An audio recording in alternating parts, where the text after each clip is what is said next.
नाज़रीन, ईद उल अज़हा में चंद रोज़ ही बाकी है और मवेशी मंडियों में रौनकें उरूज पर पहुंच गई हैं। लाहौर मनावा मवेशी मंडी में भी जानवरों की कीमतें बढ़ गई हैं। मंडी में नॉर्मल बैल और बछड़े 2 लाख से शुरू होकर 10 लाख तक दस्तयाब है, जबकि बकरे, छतरे और दुम्बे 80,000 से 2 लाख तक फरोख्त हो रहे हैं।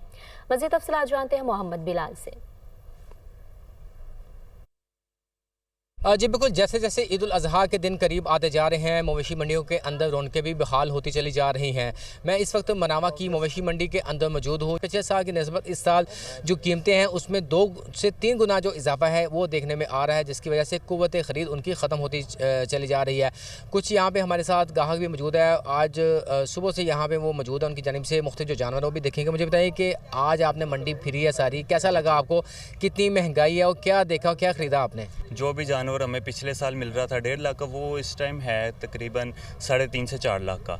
तो इसके बायस बड़ी मुश्किलात का सामना है कि रेट नहीं बन पा रहा, व्यापारी भी नहीं बेच पा रहे। जो मंडी है वो बहुत ज़्यादा हाई है और मंडी हाई होने की वजह से जो गाहक है ये मायूस होकर वापस लौट रहे हैं। मुख्तलिफ जो मवेशी मंडियाँ लाहौर के अंदर जो लगाई गई उनके भी विज़िट करें कि शायद एक मंडी अगर तेज़ जा रही है तो हो सकता है दूसरी मंडी के अंदर जो जानवर है वो सस्ता हो। लेकिन इस वक्त लाहौर के अंदर जो 11 मंडियाँ मौजूद हैं, तमाम के अंदर इस वक्त हाई हैं, जिसकी वजह से जो गाहक है मायूस होकर वापस लौट रहे हैं।